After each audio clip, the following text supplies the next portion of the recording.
Right గా details చూస్తే VRO VRA వ్యవస్థను మళ్లీ పునరుద్ధరిస్తామని రెవెన్యూ శాఖ మంత్రి పొంగులేటి శ్రీనివాసరెడ్డి పునరుద్ఘాటించారు. ధరణితో రైతులు తీవ్ర ఇబ్బందులు ఎదుర్కొన్నారని తెలిపారు. జూన్ 2 నాటికి ప్రభుత్వం ద్వారా లైసెన్సులు ఇచ్చి 6,000 మంది సర్వేయర్లను నియమిస్తామని పొంగులేటి తెలిపారు. ధరణి పోర్టల్ను గత పాలకులు స్వార్థంగా తీసుకొచ్చారని ఆగ్రహం వ్యక్తం చేశారు. ధరణి వల్ల సామాన్య రైతులు ఎన్నో ఇబ్బందులు పడ్డారన్నారు. ధరణి పోర్టల్ను అడ్డం పెట్టుకుని గత బీఆర్ఎస్ నాయకులు సంపాదించిన భూముల వివరాలు త్వరలో బయటపడతాయని పొంగులేటి అన్నారు.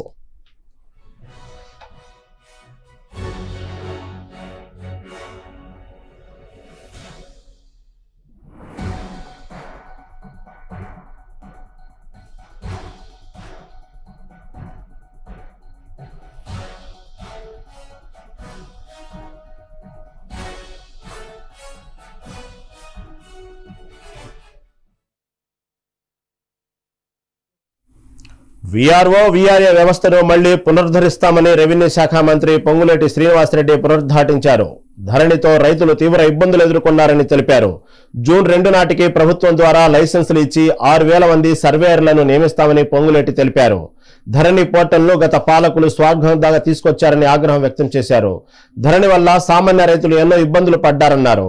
ధరణి పోర్టల్ అడ్డం పెట్టుకుని గత బీఆర్ఎస్ నాయకులు సంపాదించిన భూముల వివరాలు త్వరలోనే బయటపడతాయని పొంగులేటి అన్నారు. టీడీపీ మహానాడును విజయవంతం చేయడానికి జిల్లాల్లో మినీ మహానాడులు ఏర్పాటు చేసి కార్యకర్తలకు నేతలకు దిశానిర్దేశం చేస్తామని కాకినాడ ఎమ్మెల్యే కొండబాబు అన్నారు. మహానాడు అందరూ ఆనందంగా చేసుకునే పండుగ అన్నారు.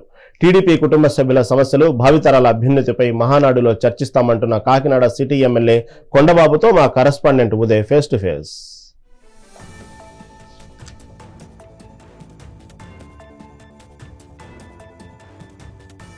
టీడీపీ అధిష్టానం ఎంతో ప్రతిష్టాత్మకంగా చేపడుతున్న మహానాడు కార్యక్రమాలు అయితే ఈ మినీ మహానాడు కార్యక్రమాలు అయితే జిల్లాలో అన్ని చోట్ల జరుగుతున్నాయి. అసలు ఈ మహానాడు ముఖ్య ఉద్దేశం ఏంటి, మినీ మహానాడులు ఎక్కడెక్కడ జరుగుతున్నాయి, ఏ తేదీలో జరుగుతున్నాయి అని మనతో మాట్లాడడానికి కాకినాడ ఎమ్మెల్యే కొండబాబు ఉన్నారు. ఆయనతో మాట్లాడదాం. సార్ చెప్పండి, ఈ మినీ మహానాడు కార్యక్రమాలు ఎక్కడెక్కడ జరుగుతున్నాయి? 3 రోజుల పాటు జరిపించడానికి ఏర్పాట్లు చేసామని చెప్తున్నారు. 3 రోజుల పాటు ఏ కార్యక్రమాలు ఉండబోతున్నాయి? మహానాడు అంటే మీ అందరికీ తెలుసు. మహానాడు అనేది రాష్ట్రంలో మనకి అనేక పండుగలు ఉంటాయి. సంక్రాంతి పండుగ, రంజాన్ పండుగ, క్రిస్మస్ పండుగ, ఇలాగ అనేక పండుగలు ఉంటాయి. పండుగలు అందరూ చేసుకుంటారు. కొన్ని పండుగలు కొంతమందే చేస్తారు, కొన్ని పండుగలు కొంతమందే చేస్తారు, కొన్ని పండుగలు కొంతమందే చేస్తారు. రాష్ట్ర వ్యాప్తంగా జరుపుకునే పండుగ ఏదంటే మహానాడు అండి. మహానాడు పండుగ రాష్ట్ర ప్రజలకు ఒక సంతోషం. తెలుగుదేశం పార్టీ నాయకులు, కార్యకర్తలు జరుపుకునే పండుగ ఇది. దాంట్లో ప్రజలు కూడా భాగస్వాములు అవుతూ ఉంటారు. ఈ మహానాడు అనేది ఏదో కేవలం పార్టీ డెవలప్మెంట్ కోసం కాదు, రాష్ట్ర అభివృద్ధి కోసం, భావితరాల భవిష్యత్తు కోసం పెద్ద చర్చ జరుగుతుంది ఇక్కడ. ఆ చర్చ జరిగి తీర్మానాన్ని ప్రవేశపెట్టి దాన్ని ప్రభుత్వం దృష్టిలో పెట్టి ప్రభుత్వం ద్వారా పనులు చేసే కార్యక్రమం మహానాడు. అధికారం ఉన్నా లేకపోయినా సరే మహానాడు ఎప్పుడు జరుపుతుంటారండి. కొన్ని పార్టీలు ఉంటాయి, పార్టీలు పెట్టే ముందు మేము ఎలా చేస్తాం ఇలా చేస్తాం అని చెప్తారు. అధికారం వచ్చిన తర్వాత మర్చిపోతారు. ఒకవేళ అధికారం కోల్పోయిన తర్వాత ఏం చేస్తారంటే చేయలేక వదిలేస్తారు కొన్ని కార్యక్రమాలు. వాళ్ళ సిద్ధాంతాలే మర్చిపోతారు. అధికారం ఉన్నా లేకపోయినా తెలుగుదేశం పార్టీ సిద్ధాంతాలు కాపాడుకుని ముందుకెళ్ళిన పార్టీ ఏదైనా ఉందంటే ఈ దేశంలో కానీ ఒక తెలుగుదేశం పార్టీ అని ఈ సందర్భంగా తెలియజేస్తున్న అందరూ కూడా. మీరు చూడండి, గతం నుంచి కూడా ఎన్టీ రామారావు పార్టీ పెట్టిన దగ్గర నుంచి కూడా మహానాడు కార్యక్రమాలు జరుగుతుంటాయి. ఆ రోజు 3 రోజులు 27, 28, 29 3 రోజులు జరుగుతుంది. ఆ 3 రోజులు కూడా వేదిక మీద అన్ని వర్గాల ప్రజలకి సమస్యలు ఏమున్నాయో వాళ్ళ తాలూకా వాయిస్ ఇస్తారు. అక్కడ ఇచ్చి వాళ్ళు ఇప్పుడు జరుగుతున్న ప్రభుత్వం ఉందనుకున్న ప్రభుత్వం ఉన్నప్పటికీ మీరు ఇలా చేస్తున్నారు కానీ నెక్స్ట్ ఇంకా ఇలా చేస్తే బాగుంటుందని వేదిక మీద చెప్తారండి. చెప్పుకునే అవకాశం ఇస్తారు. ఇంకా ఇలా చేస్తే బాగుంటుంది, లేకపోతే మాకు అన్యాయం జరుగుతుంది అని కూడా చెప్పుకుంటారు వేదిక మీద. మాకు ఇలా చేస్తే బాగుంటుందని చెప్తారు. అవన్నీ కూడా తీసుకుని మళ్ళీ ప్రభుత్వం దృష్టిలో పెట్టి ఆ తీర్మానాలన్నీ ప్రవేశపెట్టి న్యాయం చేస్తూ ఉంటారు అన్ని వర్గాల ప్రజలకి. ఆ విధంగా ఈరోజు చూసుకుంటే రాష్ట్ర వ్యాప్తంగా రేపు మహానాడు కడపలో జరగబోతుంది. కడప ఏది రాష్ట్ర మహానాడు 27, 28, 29. అదేవిధంగా జిల్లా వేదికగా చేసుకుంటున్నాం. ఈరోజు ప్రతి నియోజకవర్గంలో కూడా మినీ మహానాడు, ఆ నియోజకవర్గంలో ఉన్నటువంటి నాయకులు, కార్యకర్తలు, ప్రజలను భాగస్వామ్యం చేసి సమావేశం పెట్టుకుని ఇక్కడ కూడా నియోజకవర్గంలో ఏమి సమస్యలు ఉన్నాయో ఆ సమస్యలు చర్చిస్తాం. అదేవిధంగా అన్ని వర్గాల ప్రజలకి మైక్ ఇస్తాం. ఇక్కడ వాళ్ళకున్న సమస్యలు బీసీలు, ఎస్సీలు, మైనార్టీలు అందరూ కూడా ఈ ప్రభుత్వం చేస్తుంది చెప్పుకుంటూ ఏం చేస్తే బాగుంటుంది కూడా వాళ్ళ అభిప్రాయాలు చెప్తారు, అవి నోట్ చేసుకుంటాం. ఈ తీర్మానాలన్నీ కూడా మళ్ళీ జిల్లా మహానాడు అవుతుంది. ఆ మహానాడులో చర్చిస్తాం. జిల్లా మహానాడు నుంచి రాష్ట్ర మహానాడుకి ఇస్తాం. మళ్ళీ ఆ రాష్ట్ర మహానాడుకి ఇచ్చిన తర్వాత వాళ్ళు ఇవన్నీ తయారు చేసి రాష్ట్రంలో భవిష్యత్తులో ప్రజలకు ఏం చేయాలన్నది చేయడం కోసం అభివృద్ధి పదంగా ముందుకు తీసుకెళ్ళడానికి ఈ మహానాడు ఉపయోగపడుతుందని మీ ద్వారా తెలియజేస్తున్నాం. సార్, ఇప్పుడు మీరు అన్నారు అంటే ప్రజలకి కష్టాలు కానీ ఏమైనా సమస్యలు ఉంటే ఈ మహానాడులో చెప్పుకోవచ్చు అని. టీడీపీ కష్టకాలంలో జెండా మోసిన కార్యకర్తలకు అన్యాయం జరుగుతుంది, మీ కూటమిలో ఒక పార్టీకి సంబంధించిన కొంతమందికి మాత్రమే పదవులు దొక్కుతాయని కొంత అసంతృప్తి అయితే నెలకొంది. ఈ సమస్యని మీద అధిష్టానం దృష్టికి తీసుకెళ్లే అవకాశం ఉందా? తప్పనిసరిగా ఏమవుతుందంటే, ఇదివరకు ఒక తెలుగుదేశం పార్టీ, ఓ సింగిల్ పార్టీ, ఆ రోజున ఎవరికి పదవి ఇవ్వాలో నాయకుడు చెప్తే ఆ ప్రకారంగా నియోజకవర్గంలో చూస్తే నియోజకవర్గం మేము చెప్పినట్టుగా ఇచ్చి పదవులు ఉండి అలా ఇచ్చేసేవాళ్ళం. ఇప్పుడు కూటమి ప్రభుత్వం తెలుగుదేశం పార్టీ, జనసేన, బీజేపీ కలిపి పోటీ చేస్తాం. ఇప్పుడు పదవులు ఇచ్చే సమయంలో వాళ్ళకి కూడా మరి కొన్ని పదవులు ఇవ్వాలి, రేషియో పెట్టడం జరిగింది. 7% మాకు, 6, 3, 7, 2, 1, 7% Telugu Desam party, 2% Janasena party, BJP 1%. ఆ విధంగా రేషియో ప్రకారంగా ఈరోజు పదవులు ఇవ్వడం జరుగుతుంది. ఆ సందర్భంలో మనం పదవులు ఇచ్చేటప్పుడు తెలుగుదేశం పార్టీలో కూడా ఆశిస్తారు, ఎందుకంటే కష్టపడి పనిచేస్తారు 5 సంవత్సరాలు, పలానా పదవి చేయాలని ఒక ఆలోచన వాళ్ళకు ఉంటుంది. అదే సమయంలో ఈ రేషియో ప్రకారంగా ఇచ్చే సమయంలో ఆ పదవి జనసేనకి వెళ్ళడం లేదా బీజేపీకి వెళ్ళడం ఇలా జరుగుతున్నాయి. ఆ సందర్భంలో కొంచెం ఇబ్బందులు వస్తున్నాయి. కానీ అలాంటి వాళ్ళందరూ కూడా ఏ విధంగా న్యాయం చేయాలన్నది కూడా తెలుగుదేశం పార్టీ ఆలోచిస్తుంది. కొన్ని చోట్ల అన్యాయం జరుగుతుంది తెలుగుదేశం పార్టీ నాయకులకి, కార్యకర్తలకి, వాళ్ళని ఏ విధంగా భర్తీ చేయాలన్నది కూడా ఆలోచిస్తుంది. సమన్వయం చేసుకుని ముందుకెళ్తాం. వాళ్ళకి ఎటువంటి ఇబ్బంది లేకుండా చూస్తామని మీ ద్వారా తెలియజేస్తున్నాం. మహానాడు అంటే ఒక పార్టీకి సంబంధించిన పండగ కాదని అన్ని మతాలు, అన్ని కులాల వారి ఈ పండుగను ఎంతో ఘనంగా జరుపుకునే వేదిక ఒకటి అని చెప్తున్నారు. అలాగే ఈ టీడీపీలో కానీ ఇతర సమస్యలు కానీ మా అధినాయకుడి దృష్టికి తీసుకెళ్ళి ఒక దిశానిర్దేశం చేసే ఒక కార్యక్రమం ఈ మహానాడు అని చెప్తున్నారు. ఈ కూటమి ప్రభుత్వంలో ఒక పార్టీకే ఏ పదవులు అందుతున్నాయనే సమస్య ఉంది. దాన్ని కూడా త్వరలోనే అధిష్టానం దృష్టికి వెళ్ళి దాన్ని కూడా సమస్యకు పరిష్కారం చూపిస్తామని కూడా కొండబాబు చెప్తున్నారు. మెగా న్యూస్ కోసం వీడియో జర్నలిస్ట్ దొరబాబుతో ఉదయ్, కాకినాడ నుంచి. జయశంకర్ భూపాలపల్లి జిల్లాలో సరస్వతి నది పుష్కరాలు వైభవంగా సాగుతున్నాయి. త్రివేణి సంగమంలో పుణ్యస్నానాల కోసం భక్తులు పోటెత్తారు. శనివారం లక్షల మంది పైగా పుణ్యస్నానాలు చేసినట్టు అధికారులు వెల్లడించారు. శ్రీ కాళేశ్వర, ముక్తీశ్వర స్వామివార్ల దర్శనానికి భక్తులు గంటల తరబడి క్యూలో నిల్చున్నారు. సాయంత్రం పూట సరస్వతి విగ్రహం దగ్గర ఏర్పాటు చేసిన మహాహారతి క్రతువును చూసి భక్తులు తన్మయత్వానికి చెందుతున్నారు. నైరుతి రుతుపవనాలు మరో 10 రోజుల్లో కేరళ తీరాన్ని తాకనున్నట్టు వాతావరణ శాఖ వెల్లడించింది. అండమాన్, శ్రీలంక తీరాల్లో రుతుపవనాలు విస్తరించాయి. రాబోయే రోజుల్లో మరింత వేగంగా రుతుపవనాలు కదలటానికి అవకాశాలు కనిపిస్తున్నట్టు వాతావరణ శాఖ అంచనా వేస్తుంది. ఈ నెల 27 నాటికి కేరళ తీరాన్ని తాకే అవకాశం ఉన్నట్టు అంచనా వేస్తున్నారు. మరోవైపు పశ్చిమ మధ్య బంగాళాఖాతంలో ఉపరితల ఆవర్తనం ఏర్పడింది. దీని ప్రభావంతో రాగల 3 రోజుల్లో తెలుగు రాష్ట్రాల్లో అక్కడక్కడ వర్షాలు పడే అవకాశం ఉందని వాతావరణ శాఖ తెలిపింది.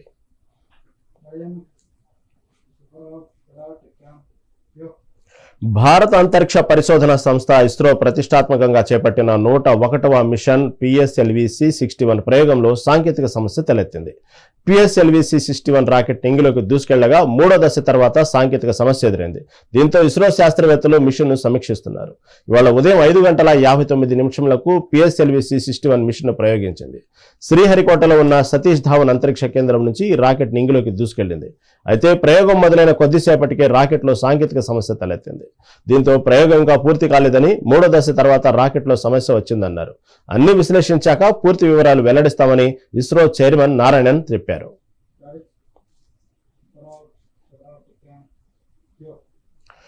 ప్రధాని నరేంద్ర మోదీని ఏపీ మంత్రి నారా లోకేష్ కుటుంబ సమేతంగా కలిశారు. ఇటీవల ప్రధాని మోదీ అమరావతి వచ్చిన సందర్భంలో ఢిల్లీ రావాలని మంత్రి లోకేష్ను ఆహ్వానించారు. ఈ మేరకు ప్రధాని మోదీని మర్యాదపూర్వకంగా కలిశారు. ఈ సందర్భంగా యువగళం కాఫీ టేబుల్ పుస్తకాన్ని ప్రధాని ఆవిష్కరించారు. 2024 ఎన్నికలకు ముందు లోకేష్ చేపట్టిన 3132 కిలోమీటర్ల పాదయాత్ర విశేషాలను ఈ కాఫీ టేబుల్ బుక్ లో రూపొందుపరిచారు. పుస్తకాన్ని ఆవిష్కరించిన ప్రధాని దానిపై సంతకం చేసి లోకేష్ కు అందజేశారు. ఇక ఈ భేటీలో ప్రధాని మోదీ లోకేష్ దంపతుల యోగక్షేమాలను అడిగి తెలుసుకున్నారు. వారి కుమారుడు దేవాంష్ను ఆప్యాయంగా దగ్గరకు తీసుకుని సరదాగా ముచ్చటించారు. ప్రధాని మోదీతో భేటీ అనంతరం మంత్రి లోకేష్ ట్విట్టర్ వేదికగా ఒక పోస్టు పెట్టారు. తన కుటుంబ సభ్యులతో కలిసి ప్రధానిని కలిసే అవకాశం రావడం గౌరవంగా భావిస్తున్నట్లు పేర్కొన్నారు. మోదీని కుటుంబ సమేతంగా కలవటం ఎంతో గౌరవంగా భావిస్తున్నానని తెలిపారు. ఏపీ పురోగతికి మోదీ అందించిన మద్దతుకు కృతజ్ఞతలు తెలియజేశారు. జాతీయ భద్రత, దేశాభివృద్ధిలో ప్రధాని నిర్ణయాత్మక నాయకత్వానికి ధన్యవాదాలు తెలుపుతున్నామన్నారు. 2047 వికసిత్ భారత్ లక్ష్యాన్ని చేరుకోవడంలో రాష్ట్రం దేశానికి ఏ విధంగా తోడ్పడాలో ప్రధాని నుంచి సలహాలు తీసుకున్నట్లు మంత్రి లోకేష్ వెల్లడించారు.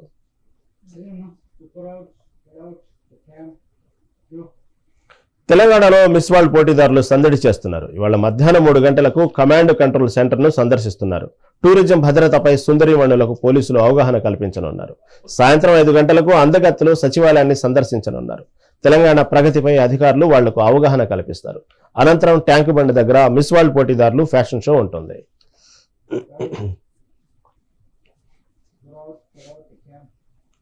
దేశంలోని ప్రతిష్టాత్మక 23 ఐఐటీల్లో బీటెక్, బ్యాచిలర్ ఆఫ్ సైన్స్ 5 ఏళ్ల ఇంటిగ్రేటెడ్ కోర్సుల్లో ప్రవేశ పరీక్ష జేఈఈ అడ్వాన్స్డ్ 2025 ప్రారంభమైంది. ఫస్ట్ పేపర్ మధ్యాహ్నం 12 గంటలకు జరగనుంది. సెకండ్ పేపర్ మధ్యాహ్నం 2 గంటల 30 నిమిషాల నుంచి సాయంత్రం 5 గంటల 30 నిమిషాల వరకు జరుగుతుంది. పరీక్ష ఆన్లైన్ విధానంలో జరుగుతున్నది. ఈసారి పరీక్ష నిర్వహణ బాధ్యతలు చేపట్టిన ఐఐటి కాన్పూర్ అందుకు ఏర్పాట్లు పూర్తి చేసింది. జేఈ మెయిన్లో కనీస స్కోరు సాధించిన 2,50,236 మందికి మాత్రమే అడ్వాన్స్డ్ రాయడానికి అవకాశం ఇవ్వగా సుమారు 1.85 లక్షల మంది దరఖాస్తు చేసుకున్నట్లు తెలిపింది. తెలుగు రాష్ట్రాల నుంచి సుమారు 40,000 మంది హాజరవుతారని అంచనా. గత ఏడాది 1,80,200 మంది అడ్వాన్స్డ్ రాశారు. అడ్వాన్స్డ్లో ఉత్తీర్ణులైన వారు బీఆర్ కోర్సుల్లో చేరాలనుకుంటే జూన్ 5న నిర్వహించే ఆర్కిటెక్చర్ ఆప్టిట్యూడ్ టెస్ట్ రాయాల్సి ఉంటుంది. అన్నమయ్య జిల్లాలోని పీలేరు సదు మార్గ మధ్యలో ఓ కారు అదుపు తప్పి బావిలో పడింది. ఈ ప్రమాదంలో కర్ణాటకకు చెందిన 3 దుర్మరణం పాలయ్యారు. ఈ విషాదకర ఘటనకు సంబంధించిన సమాచారాన్ని స్థానికుల ద్వారా తెలుసుకున్న పోలీసులు కారును బయటకు తీశారు. అర్ధరాత్రి సమయంలో రోడ్డు పక్కన ఉన్న బావిలోకి దూసుకెళ్లింది. కారు కర్ణాటక రిజిస్ట్రేషన్ నెంబర్తో ఉండటంతో ఆ దిశగా పోలీసులు దర్యాప్తు చేస్తున్నారు. మృతదేహాలను పంచనామా నిమిత్తం ప్రభుత్వ ఆసుపత్రికి తరలించారు.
తిరుమల శ్రీవారిని India head coach Gautam Gambhir దర్శించుకున్నారు. వీఐపీ ప్రారంభ దర్శనంలో గౌతమ్ గంభీర్ తన కుటుంబ సభ్యులతో కలిసి స్వామివారిని దర్శించుకున్నారు.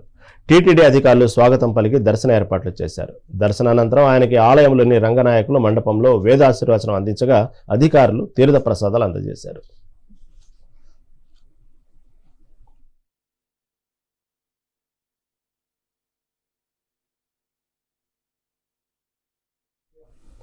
పిఠాపురం పట్టణం స్వయంభూ క్షేత్రంగా విరాజిల్లుతున్న శ్రీ వేణుగోపాల స్వామి ఆలయం నందు అర్చకులు విజయ జనార్దనాచార్యుల ఆధ్వర్యంలో భక్తుల సహకారంతో విశేష వైశాఖ పూజ ఘనంగా నిర్వహించారు.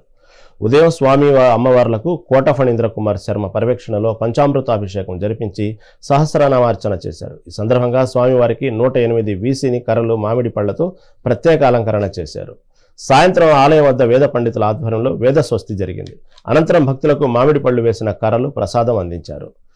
ప్రత్యేక అలంకరణను తిలకించడానికి అధిక సంఖ్యలో భక్తులు స్వామివారిని దర్శించారు.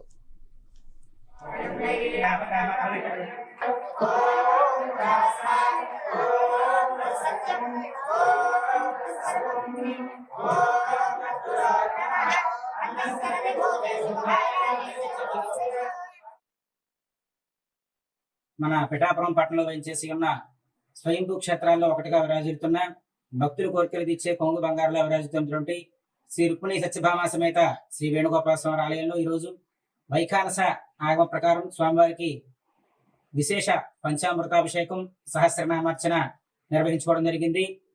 అలాగే విష్ణుమూర్తి ఆలయాలకి వైఖానస ఆగమోక్తంగా జరిగే దేవాలయాలన్నింటిలో కూడా విష్ణుమూర్తికి ఎంతో ప్రీతికరమైనటువంటి మాసం వైశాఖ మాసం.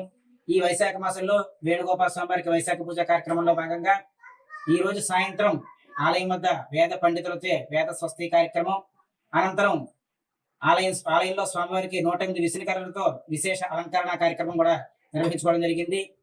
అయితే ఈ కార్యక్రమం అనంతరం భక్తులకు విసునికర్రలు మామిడి పళ్ళు ప్రసాదం కూడా అందజేయడం జరిగాయి. అయితే ఈ క్రమంలో భాగంగా మన పిఠాపురం శాసనసభ్యులు డిప్యూటీ సీఎం పవన్ కళ్యాణ్ గారి వారి చొరవతోటి ఈ దేవాలయాలన్నింటినీ కూడా టెంపుల్ సర్క్యూట్ సిటీగా నియమించారు. ఆ టెంపుల్ సర్క్యూట్ సిటీలో కూడా ఈ వేణుగోపాల స్వామి ఆలయాన్ని జత చేశారు. వారికి మా దేవస్థానం తరపున డిప్యూటీ సీఎం పవన్ కళ్యాణ్ గారికి కూడా కృతజ్ఞతలు తెలుపుకోవడం జరుగుతుంది. అదేవిధంగా వేణుగోపాల స్వామి ఆలయ విశిష్టత ఏంటంటే వివాహం కాని వారి యువత యువకులకు సంతాన ప్రాప్తులకు దంపతులకు కూడా ఇక ప్రతి నెల మాస కళ్యాణం కూడా నిర్వహించుకోవడం జరుగుతాయి. కావున భక్తులందరూ కూడా ఎంతో విశిష్టత కలిగినటువంటి కాకినాడ జిల్లా పిఠాపురం పట్టణంలో వేంచేసి ఉన్న వేణుగోపాల స్వామి ఆలయాన్ని సందర్శించి స్వామివారి అనుగ్రహం పాత్రల కోసం కోరుచున్నాం. ఆగస్టు 15వ తేదీ నుంచి ఏపీలో మహిళలకు ఉచిత బస్సు ప్రయాణం ప్రారంభిస్తామని సీఎం చంద్రబాబు తెలిపారు. అలాగే వచ్చే విద్యా సంవత్సరం నుంచి విద్యార్థులకు తల్లి దీవెన పథకం అమలు చేస్తామన్నారు. ప్రతి ఇంట్లో ఎంతమంది పిల్లలు ఉంటే అందరికీ ఈ పథకం వర్తిస్తుందని క్లారిటీ ఇచ్చారు.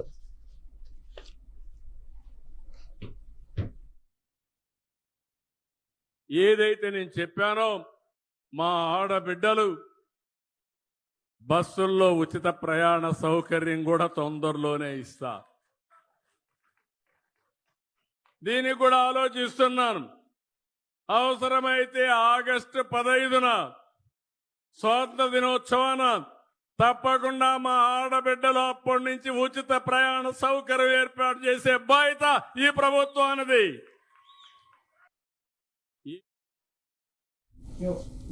లిక్కర్ స్కామ్ కేసులో కీలక అంశాలు వెలుగులోకి వస్తున్నాయి. ఈ స్కామ్ పై విచారణ చేపట్టిన సిట్ తన రిపోర్టులో పలు అంశాలను ప్రస్తావించింది. కిసిరెడ్డి రాజశేఖర రెడ్డితో కలిసి కృష్ణమోహన్ రెడ్డి, ధనంజయ రెడ్డిలు ఈ స్కామ్ చేసినట్లు సిట్ తెలిపింది.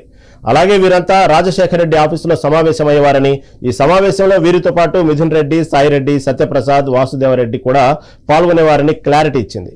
లిక్కర్ నెట్వర్క్ ద్వారా వచ్చిన కమిషన్ మొత్తాన్ని రాజశేఖర రెడ్డి మేనేజ్ చేసేవాడన్న సిట్ కృష్ణమోహన్ రెడ్డి, ధనంజయ రెడ్డి ఈ లిక్కర్ సిండికేట్ లో కీలక మెంబర్లుగా తెలిపింది.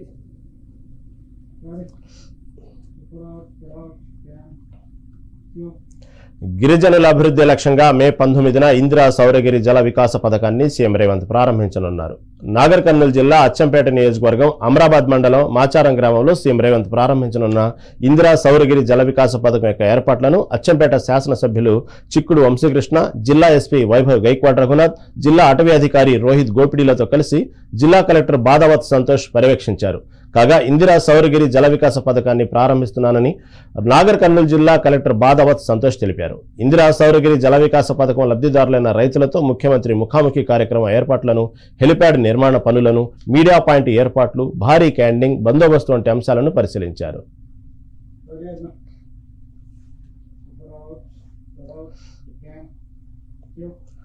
వేములవాడ దేవాలయం మూసివేత లేదు, కూల్చివేత లేదంటూ సీఎల్పీలో వేములవాడ ఎమ్మెల్యే ఆది శ్రీనివాస్ అన్నారు. వేములవాడ దేవాలయం పట్టణాభివృద్ధికి సీఎం రేవంత్ రెడ్డి 150 కోట్ల నిధులు ఇచ్చారని తెలిపారు.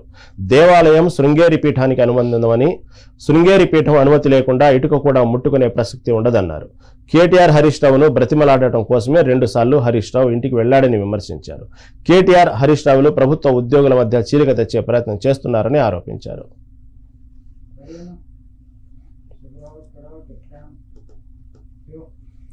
కోకో గింజలకు అంతర్జాతీయ మార్కెట్ ధర కోసం ఆంధ్రప్రదేశ్ కోకో రైతుల సంఘం ఆధ్వర్యంలో ఏలూరు జిల్లా సోమవారపాడు జాతీయ రహదారి వద్ద ఉన్న మోండలిజ్ కంపెనీ కార్యాలయం వద్ద కోకో రైతుల దీక్షా కార్యక్రమం నిర్వహించారు. కోకో గింజలకు అంతర్జాతీయ మార్కెట్ ధర ఇవ్వాలని, కంపెనీల మోసాలు అరికట్టాలని, కోకో రైతులను ఆదుకోవాలంటూ పెద్ద ఎత్తున నినాదాలు చేశారు.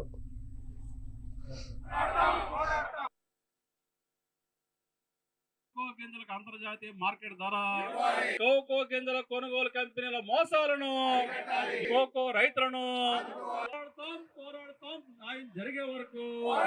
సంఘం రాష్ట్ర ప్రధాన కార్యదర్శి ఈరోజు మోండలిజ్ కంపెనీ ముందు సోమవారపాడు దగ్గర పెద్ద ఎత్తున మేము ఆందోళన చేసాం, దీక్షా కార్యక్రమం చేసాం.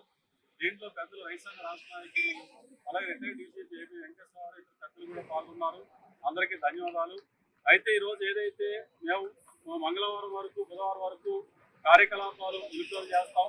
ప్రభుత్వంతో చర్చ జరిగిన తర్వాత, రేట్ నిర్ణయం జరిగిన తర్వాతే మళ్ళీ కార్యకలాపాలు ప్రారంభిస్తామని కంపెనీ ఇచ్చిన హామీ మీదట ఈ ఆందోళన నిర్వహిస్తా ఉన్నాం. అయితే మేము ప్రధానంగా అడుగుతుందంటే, అంతర్జాతీయంగా కోకో గింజలకి ఏ స్థాయితో ఉండదో ఆ ధర చెల్లించడం అడుగుతా ఉన్నాం. ఇవాళ ఫార్ములేషన్ ఏదైతే ఉందో, అంటే కోకో గింజలకి అంతర్జాతీయ మార్కెట్ ధర మేము చెల్లిస్తామని చెప్పి ఎప్పటి వరకు కంపెనీలు చెప్పినాయి. గత సంవత్సరం అట్లా అమలు చేశారు. ఈ సంవత్సరం అట్లా అమలు చేయకుండా రైతులు మోసగించి ఇవాళ కోకో గింజలు కొనుగోలు చేశారు. ఒకవేళ చర్చలు ఫెయిల్ అయితే మరింత పెద్ద ఎత్తున ఉద్యమాన్ని తీవ్రతరం చేయడానికి ఈ 3 రోజులు అన్ని గ్రామాల్లోనూ కూడా ఇప్పటికే అమ్ముకోని రైతులు, పంటను అమ్ముకున్న రైతులను కూడా సమావేశపరిచి ఒక విస్తృతమైనటువంటి పోరాటానికి సంసిద్ధం చేయాలని చెప్పి రైతు సంఘం నిర్ణయం తీసుకుంది. అందువల్ల ఈ పోరాటం ముగియలేదు. తాత్కాలికంగా 2 రోజులు, రేపు ఆదివారం, సోమవారం విరామం మాత్రమే. ఆ విరామం తర్వాత కంపెనీ యాజమాన్యం మాట ప్రకారం ప్రభుత్వ ఆధ్వర్యంలో చర్చలు జరిపి అగ్రిమెంట్ రాకపోతే మరింత తీవ్రమైనటువంటి ఉద్యమం ఎదుర్కోవాల్సి ఉంటుందని. నెల్లూరులో వైఎస్ఆర్ కాంగ్రెస్ పార్టీ నెల్లూరు సిటీ నియోజకవర్గ ఇన్ఛార్జ్ ఎమ్మెల్సీ పర్వతిరెడ్డి చంద్రశేఖర్ రెడ్డి కూటమి ప్రభుత్వ విధానాలపై మండిపడ్డారు. ఐఏఎస్ అధికారులు ధనుంజయ రెడ్డి, కృష్ణమోహన్ రెడ్డిల అక్రమ అరెస్టులను ఖండించారు. కూటమి ప్రభుత్వం అధికారంలోకి వచ్చిన నాటి నుంచి వైఎస్ఆర్ కాంగ్రెస్ పార్టీ నేతలు, కార్యకర్తలపై కక్ష సాధింపు చర్యలకు దిగడమే పనిగా పెట్టుకుందన్నారు. కూటమి ప్రభుత్వంపై పర్వతిరెడ్డి చంద్రశేఖర్ రెడ్డి ఫైర్ అయ్యారు.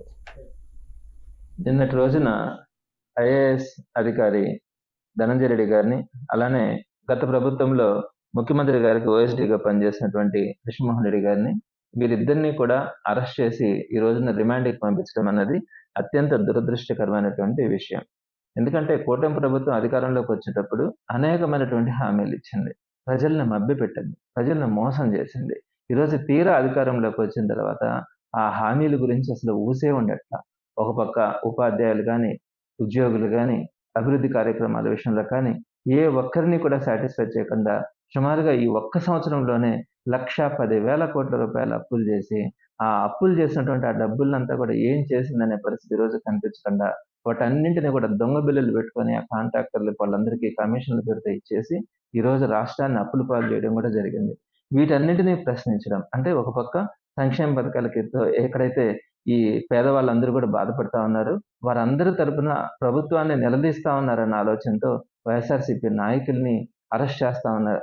అది మనం అంతా కూడా గత సంవత్సరం రోజుల నుంచి కూడా చూస్తా ఉన్నాం. అయితే ఇప్పుడు మరింత వీరు మరొక అడుగు ముందుకేసి అధికారుల మీద కూడా, అందులో that senior IAS IPS officers మీద కూడా కేసులు పెట్టి వారిని కూడా అరెస్ట్ చేసి రిమాండ్లోకి తీసుకోవడం అంటే అత్యంత దారుణమైనటువంటి. బ్రేకింగ్ న్యూస్ చూస్తున్నాం. చార్మినార్ పరిధిలోని గుల్జార్ హౌస్ లో ఘోర అగ్ని ప్రమాదం సంభవించింది. ఓ భవనం మొదటి అంతస్తులో మంటలు చెలరేగాయి. ఈ ప్రమాదంలో 5గురు చనిపోయినట్లు తెలుస్తోంది. మరికొందరు గాయాలయ్యాయి. అగ్నిమాపక సిబ్బంది మంటలను అదుపులోకి తెచ్చారు. భవనంలో చిక్కుకున్న మరికొందరిని ఫైర్ సిబ్బంది రక్షించారు. క్షతగాత్రులను సమీపంలోని ఆసుపత్రులకు తరలించారు. షార్ట్ సర్క్యూట్ వల్లే ప్రమాదం జరిగినట్లు అనుమానిస్తున్నారు.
చార్మినార్ పరిధిలోని గుల్జార్ హౌస్ లో ఘోర అగ్ని ప్రమాదం సంభవించింది. ఓ భవనం మొదటి అంతస్తులో మంటలు చెలరేగాయి. ఈ ప్రమాదంలో 5గురు చనిపోయినట్లు తెలుస్తుంది. మరికొందరికి గాయాలైనట్లు తెలుస్తుంది. అగ్నిమాపక సిబ్బంది మంటను అదుపులోకి తెచ్చారు. భవనంలో చిక్కుకున్న మరికొందరిని ఫైర్ సిబ్బంది రక్షించారు. క్షతగాత్రులను సమీపంలోని ఆసుపత్రులకు తరలించారు. షార్ట్ సర్క్యూట్ వల్లే ప్రమాదం జరిగినట్లు అనుమానిస్తున్నారు.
చార్మినార్ పరిధిలోని గుల్జార్ హౌస్ లో ఘోర అగ్ని ప్రమాదం సంభవించింది. ఓ భవనం మొదటి అంతస్తులో మంటలు చెలరేగాయి. ఈ ప్రమాదంలో 5గురు చనిపోయినట్లు తెలుస్తోంది.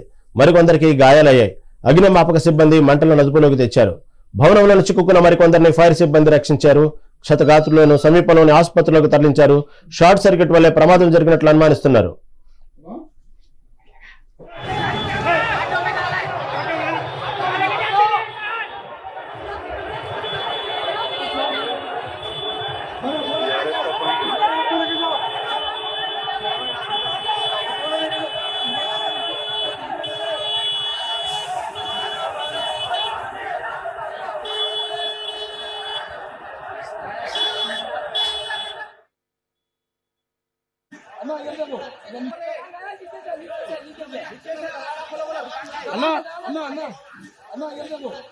कैसी दुकान है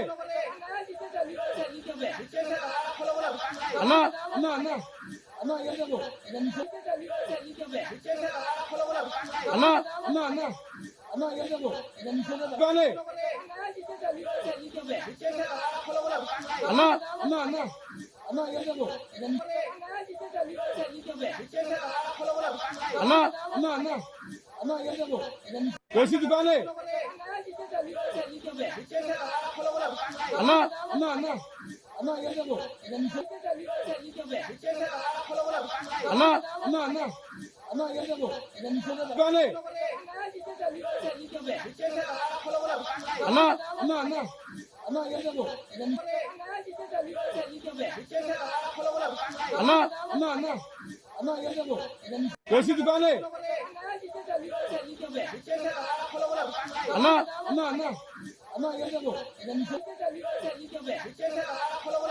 अन्ना अन्ना अन्ना अन्ना ये देखो दुकान है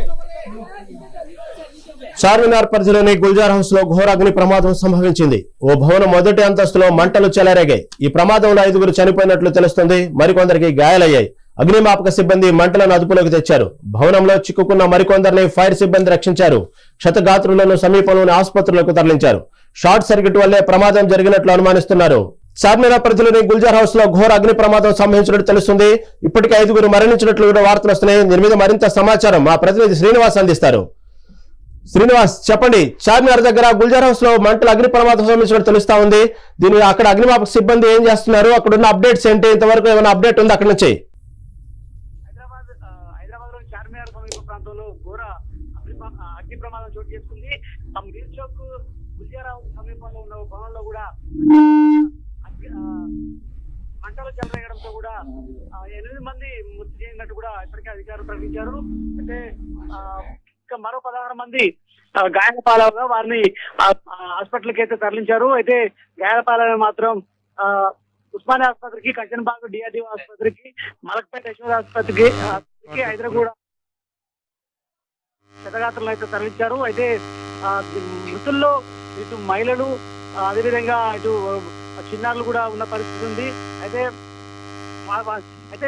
అకస్మాత్తుగా సంభవించడంతో కూడా ఈ మృతులు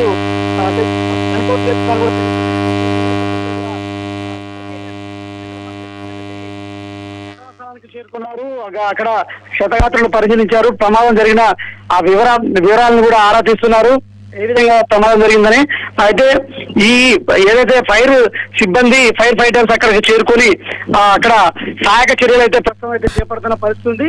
అయితే మృతులు ఇంకా కొంతమంది అంటే తీవ్ర గాయాలైన వాళ్ళని ఆసుపత్రికి తరలించారు. అయితే మృతుల సంఖ్య పెరిగే అవకాశం ఉందంటూ కూడా ఇప్పటికే తెలుస్తుంది. సో ఈ నేపథ్యంలో కూడా మరికొద్ది సేపట్లో కూడా హైదరాబాద్ ఇన్ఛార్జి మంత్రి పొన్నం ప్రభాకర్ కూడా ఘటనా స్థలానికి చేరుకున్నారు. ఏదైనా సరే ఘోర ప్రమాదం అని చెప్పొచ్చు. ఎందుకంటే ఒక్కసారి 8 మంది చనిపోవడం అనేది ఘోర ప్రమాదం. ఎందుకంటే ఈ గత 2 రోజుల క్రితం కూడా హైదరాబాద్ అబ్దుల్గంజ్ లో కూడా జరిగినటువంటి అగ్ని ప్రమాదంలో ఆస్తి నష్టం జరిగింది భారీగా. ఇటీవల అగ్ని ప్రమాదాలు మాత్రం హైదరాబాద్ లో చోటు చేసుకుంటున్నాయని చెప్పొచ్చు. ఈ క్రమంలో కూడా ఎలాంటి అంటే చర్యలు చేపట్టకపోవడం అనేది కూడా ఈ ప్రమాదాలకు దారితీస్తుంది. అదేవిధంగా ఇక్కడికి అధికారులు అయితే చేరుకొని దానికి సంబంధించి అయితే అంటే ఏ విధంగా అగ్ని ప్రమాదం చోటు చేసుకుంది అనేది దాని మీద మాత్రం ఆరాధిస్తున్నారు, దర్యాప్తు చేపడుతున్నారని చెప్పొచ్చు. అయితే దీనికి సంబంధించి షార్ట్ సర్క్యూట్ అని చెప్పేసి తెలుస్తుంది. కానీ పూర్తి వివరాలు మాత్రం అధికారులు అయితే వెల్లడించే అవకాశం ఉంది. అక్కడ అగ్నిమాపక సిబ్బంది ఎవరైతే ఉన్నారో అక్కడ మంటలు ఆపే ప్రయత్నంలో ఎటువంటి ఆటంకాలు లేకుండా అక్కడ ఏర్పాట్లు ఉన్నాయా? అక్కడ పరిస్థితి ఏంది? అసలు ప్రధాన కారణం ఏమంటున్నారు? అగ్నిమాపక సిబ్బంది కావచ్చు, ఫైటర్స్ అక్కడికి చేరుకున్నారు. ఘటనా స్థలానికి చేరుకుని అక్కడ సహాయక చర్యలు అయితే చేపడుతున్నారు. భారీ క్రెయిన్స్ సహాయంతో కూడా సహాయక చర్యలు అయితే జరుగుతున్నాయి. ఈ నేపథ్యంలో కూడా అక్కడ ఈ షార్ట్ సర్క్యూట్ అంటే నైట్ తెల్లవారుజామున ఈ ప్రమాదం జరిగినట్టు కూడా భావిస్తున్నారు. అయితే ఒక్కసారి నిద్రమత్తులో ఉండడంతో కూడా ఈ మృతుల సంఖ్య పెరిగిందని కూడా చెప్పొచ్చు. ఎందుకంటే వాళ్ళు నిద్రావస్థలో ఉన్న నేపథ్యంలో కూడా ఒకేసారి మంటలు చెర్రేయడంతో కూడా మరి ఎటు వెళ్లాలో తెలియక ఈ మంటల్లో చిక్కుకొని మృతి చెందినట్టు కూడా అధికారులు చెప్తున్నారు. సో ఈ నేపథ్యంలో కూడా అక్కడ ఇంకా పూర్తి వివరాలు అయితే ఇంకా అధికారులు అయితే వెల్లడించే అవకాశం ఉంది. సో ఈ నేపథ్యంలో కూడా ప్రాథమికంగా మాత్రం షార్ట్ సర్క్యూట్ అని కూడా తెలుస్తున్నప్పటికీ కూడా పూర్తి సమాచారం అయితే అధికారులు వెల్లడిస్తారని చెప్పొచ్చు. రైట్, ఇవి ఇప్పటి వరకు అప్డేట్స్. చూస్తూనే ఉండండి మెగా 9 టీవీ.